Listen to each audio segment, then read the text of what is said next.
എന്നോട് പറയാതെ പോയതല്ലേ, ദേഷ്യം കാണിക്കാം.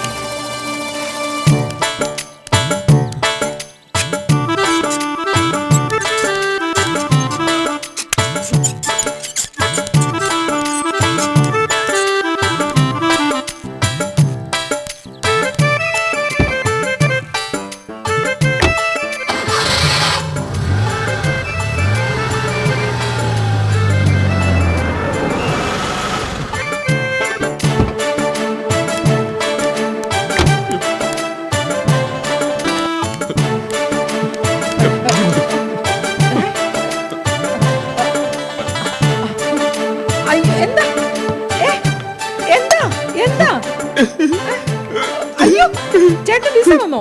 വിസ കയ്യിലേൽപ്പിച്ചോ? എന്റെ ഈശ്വര, കരയരുത്, ഒച്ച പുറത്ത് കേക്കരുത്. എന്താ സുഗുണേട്ടാ, എനിക്ക് പേടിയാവണു. എനിക്കും പേടിയാവുന്നു ശാരദ.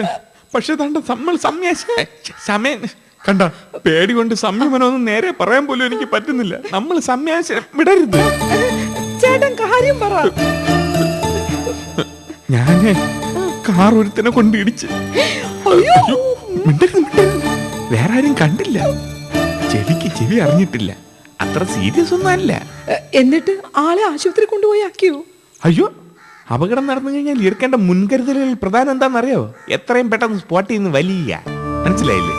അപകടം നടന്ന സ്ഥലത്ത് ആൾക്കാരുണ്ടെങ്കിൽ വണ്ടിയിൽ നിന്ന് ഇറങ്ങി ഓടിത്തള്ളുക, ആരെയും കണ്ടില്ലെങ്കിൽ വണ്ടിയുമായി രക്ഷപ്പെടുക. അത് ശാസ്ത്രമാണ്. പൂർവികന്മാരൊക്കെ അങ്ങനെയല്ലേ ചെയ്തിരിക്കുന്നത്. ഞാൻ നോക്കിയപ്പോ ആരും സ്ഥലത്തില്ല, അപ്പോഴേ വലിഞ്ഞു. കണ്ട, ഇപ്പൊ ഞാൻ നോർമൽ ആയത് കണ്ട, ഞാൻ ചിരിക്കുന്നു. ഇതാണ് കുടുംബത്തിന്റെ ഒരു ശക്തി. ഏത് കാര്യവും നമ്മൾ ഫാമിലിയുമായി ഷെയർ ചെയ്യുമ്പോൾ ലാഘവപ്പെടും. പിന്നെ ഈ വണ്ടി ഇടിച്ചെന്ന് ഇടികൊണ്ട ആൾ കണ്ടാ? ഞാൻ ബുദ്ധിപരമായിട്ടല്ലേ ഇടിക്കുള്ളൂ. തല മറ്റേ സൈഡിൽ വരത്തക്ക രീതിയിലാണ് വീണത്, മാക്രി കിടക്കും പോലെ. തവള അത് കിടക്കും പോലെ. അല്ല, ഒരു വണ്ടിയാകുമ്പോ ഒരു അപകടമൊക്കെ വേണമെന്നാണ്. അതുമല്ല, ഇനിയൊരു അപകടം നടക്കുമ്പോൾ നമ്മുടെ പേടിയും മാറിക്കിട്ടും. എന്തൊക്കെ ചെയ്യണമെന്നൊരു ഐഡിയയും ഉണ്ടായിരിക്കും. എന്നാലും എനിക്കൊരു പേടി പോലെ അല്ലേ? മനസ്സിലായി. അരുത്, പേടിക്കരുത്. നോക്ക്, ഈ ഒരു പ്രതിസന്ധിയിൽ നീയാ എനിക്ക് ശക്തി പകരേണ്ടത്.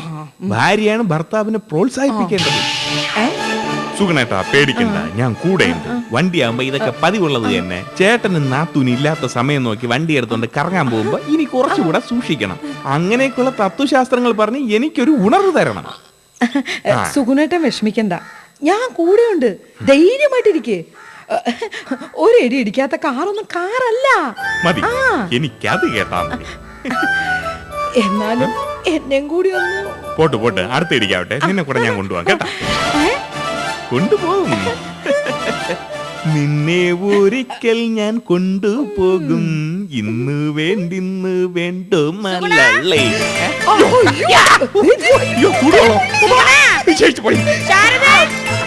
വരുന്നു.